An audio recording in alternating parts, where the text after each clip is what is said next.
with yourself. Hey folks, Randy here with Dolan Cut and Trim. So I had an interaction recently online and it got me thinking and wanted to share my thoughts with you and hopefully it'll be helpful to you. So in my area, there are an inordinate number of lawn services. Like I feel like it's like got to be like Florida level of lawn services. If you were to Google lawn care, where I'm at right now, Google alone will give you right around 50 lawn services in my city alone. And that doesn't count like all the high school kids or the non-legit businesses. I mean, it's a tiny city and everybody's got a mower, you know? And excuse me. And so the competition can be fierce, if you will. Guys tend to constantly be checking each other out, looking at each other's equipment, giving each other the stink eye. And like even in the neighborhood I live in, which isn't that big, there are 3 lawn businesses on my street alone, and then another couple that I know of in the neighborhood.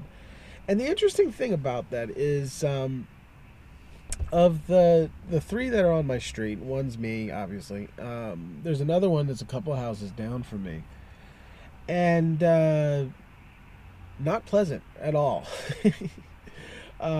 He's a little bit further behind me as far as like the development of his business. Like he's using a minivan and a lawn tractor, that's fine. I'm not knocking it. If he's making money, good for him. He's probably making good money, and that van already owned it, and the equipment's probably more or less paid for. So I mean, dude's making money. I ain't mad at him. And then the other one, honestly, he has kind of a rough time. I think he might have a drug problem. And so he struggles a lot. And honestly, I actually think he may have stolen from me. Like my first year in business, I had quite a bit of equipment stolen, and his home butted up to mine. Like he was, we shared a fence, and I'm fairly confident he stole from me. No way to prove it, It's not like I wrote down my serial numbers, but whatever. And then there's another lawn business in my neighborhood. He's probably the biggest in my neighborhood if I had to guess, because he runs 2 trucks and he's not nice at all.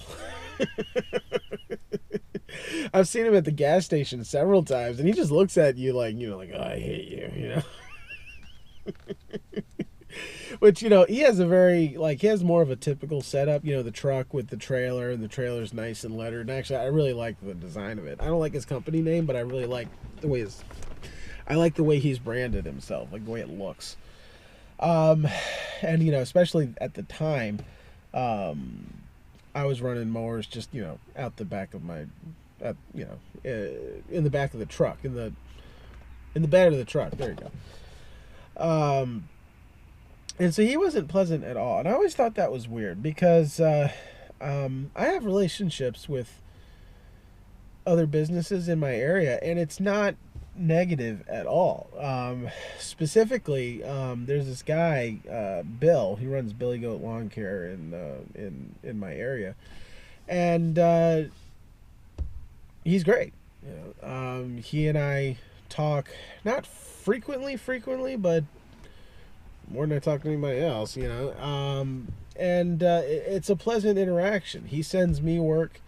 I send him work. I hope he gets the jobs. I think he's hoping I get the jobs that he sends me. Well, no, I have gotten a couple of the jobs that he sent me. I really hope you've gotten some from me too, Bill. But it's a good relationship, and we've discussed business things before, and I've found his input to be really helpful, and hopefully he's gotten something from me. But there's no, at least on my end, there's no competition there. I'm not competing with Bill, and I don't think Bill feels like he's competing with me either. And the reason is there's a lot of lawns to choose from.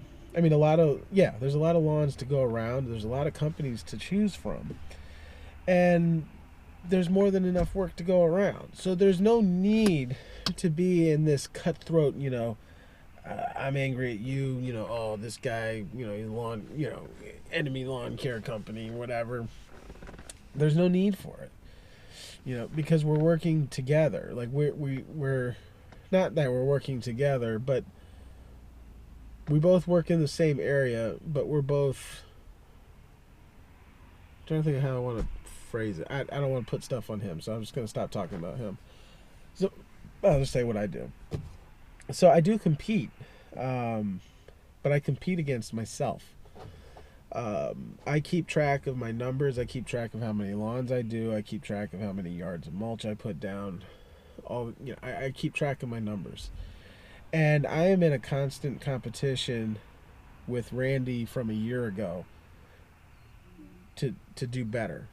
In April every year, I'm competing with my company from April of last year. So, like this year, I was able to mow 11% more than I did the April previous. And actually, for the whole season, I think I ended up mowing, I think it was right about 45% more lawns than I did the previous year. And so I'm crushing my competition, which is myself. The lawn business, as far as revenue goes, grew by 50%. There, the other parts of the business shrunk, but that was by design. And I'm really happy with that. I think I'm happy with the fact that in a competition with myself, I won.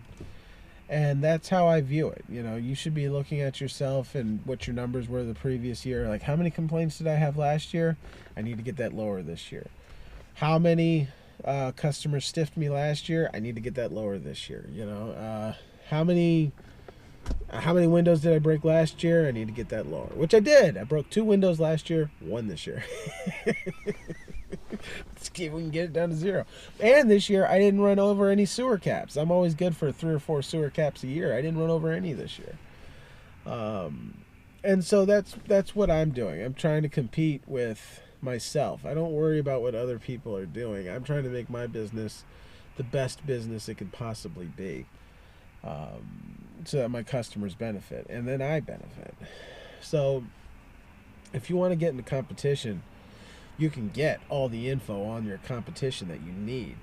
Just track your numbers, keep track of all the stuff that, all the benchmarks in your business, and then keep checking them and comparing them. I have a spreadsheet, for each individual thing, like, for revenue and for yards cut and complaints and all that. And it's got like the item, like lawn care goes this way, and then it's got it's got lawn care, month, year. So, for April, I know in 2016 I cut this many. In 17 I did this many. 18 I did this many. And 19 so I know what I'm shooting for 19. And that's what I do. I compete with myself. Most of the time I win. I don't always win. This year, I believe it was in July, I lost. We had a drought. It's the weirdest thing. Like in Maryland, we set the record for rainfall in Maryland, but we also had a drought in the middle where all the grass turned brown and there was nothing to cut. So it's kind of a weird year. It was a good year, but it was a weird year. I also, when I'm competing with myself, I look for ways that I lost money. And with all the rain, I lost, my system showed it to me. I lost almost $10,000 in lawn mowing. Scheduled lawns that had to be canceled because of the rain and never got made up. $10,000, man. That's garbage. And one of the problems is I know I need to upgrade my lawnmower. The mower I have is, first off, it's a belt drive, so when things get wet, it doesn't run.